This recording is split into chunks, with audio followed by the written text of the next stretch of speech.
Let's talk dating.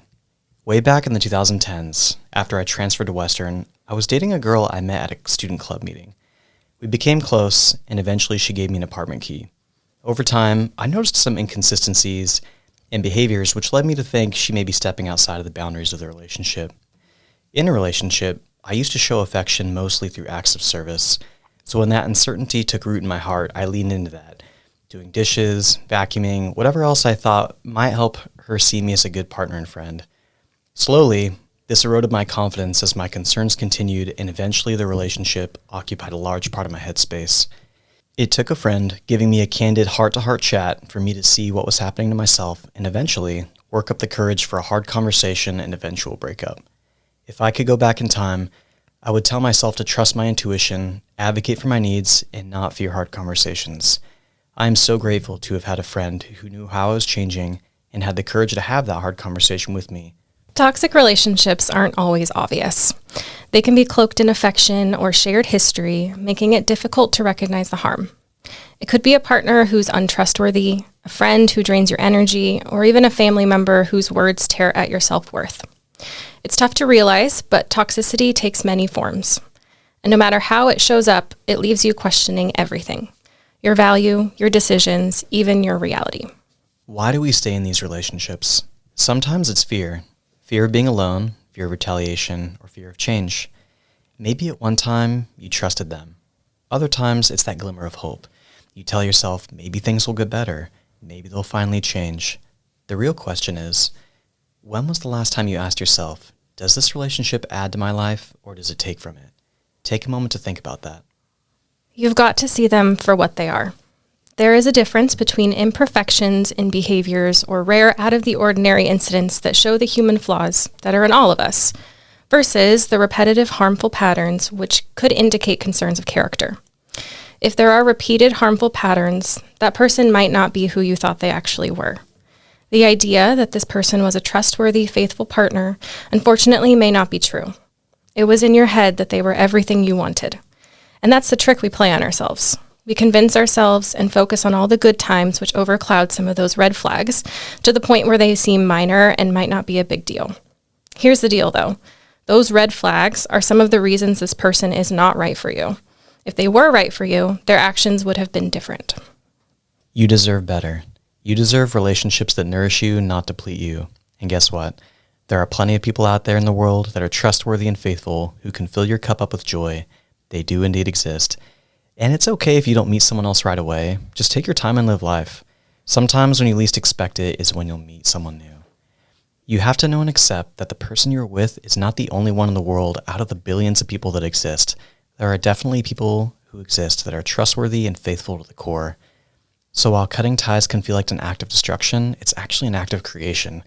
Think about it. You're creating space for joy, growth, and healthier connections. That's not destruction, that's progress. So when I learned what today's topic was and what we would be talking about, I was really struggling to think about what I wanted to share.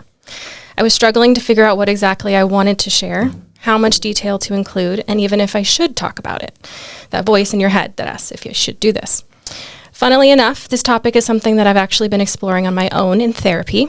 So it was very much one of those moments where it's clear that maybe, just maybe, the universe might be trying to tell me something. The more we talk about this and share our stories, the more awareness we can bring, and the less stigma there is for those who speak out. From late high school to about halfway through my undergraduate program, I was in a relationship that turned out to be very toxic in the ways that we've discussed today. This was someone that I had a friendship with prior to it turning into a romantic relationship. And so in my head at the time, this was someone that I could trust. I believed that this was someone who wanted the best for me, cared for me, looked out for me, and would protect me, because that's what a partner should do.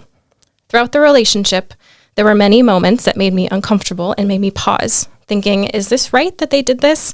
Should they really be talking to me or treating me this way if they cared about me? It was an unsafe, manipulative, and coercive relationship that I had found myself in. I lost my self-confidence, my voice, and had uprooted my life for this person in many different ways.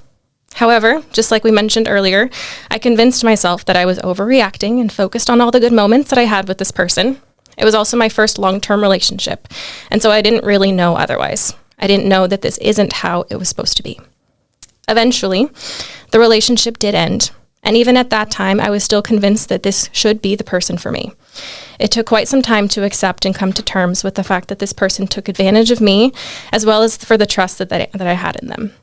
It wasn't until I fully cut ties with this person and went no contact that I could really see what had been going on. Even today, like I mentioned, it is still something that I'm working on unpacking in therapy because of how much I had twisted the narrative as a way to rationalize staying in the relationship. I can now confidently say that if I could go back in time and talk to my younger self, I would tell her that she deserves better. She deserves to feel safe, loved, supported, and free to be her full self. I would tell her that if she is repeatedly hearing that internal voice asking, is this right for them to be doing X, Y, Z? Then the answer is no, it is not right. And fast forward to now, over a decade later, I am stronger, so much happier, and have learned to put myself first. I've also found an incredibly safe, supportive, and loving partner, and I'm so very grateful to be where I am today. Leaving a toxic relationship requires immense courage. It can feel absolutely daunting and with good reason. For that, you have to know there is support that exists that can help your situation. Friends, therapists, counselors, or support groups on and off campus can provide the strength and perspective you need. You just have to act and seek help. Sometimes, having someone else share a similar story they went through is exactly what's needed to give you the confidence to make a change. Either way, as you move forward, remind yourself that cutting ties doesn't erase the memories or the lessons. It simply allows you to live and experience life in a brighter light and with less holding you back. It's about recognizing what's no longer serving your well-being and, with support, finding a new path to go on. This journey won't be easy. You're going to have moments of doubt, of grief. You might feel guilt creeping in, making you wonder, maybe I'm the problem. But think about this. Prioritizing your mental health and emotional health is not selfish. It's necessary. The courage to leave is the courage to choose yourself. It's about believing deep down that your happiness and well-being matter just as much as anyone else's. There is no need to dwell on what could have been because there is someone else out of these billions of people who will treat you the way that you deserve. So, accept reality and be thankful that you were able to learn before you invested more time and energy into this person, like years or decades worth of time. Be thankful that you found out that this person was not who you thought they were and that you figured out when you did and not later on down the road. So here's your homework. Look out for those red flags and mistakes you may have allowed to happen in the past. Seek support and consider making changes if you haven't already, and get on the path to prioritizing yourself and the healing that you have been longing for. You do have what it takes. It's time to move on to someone better.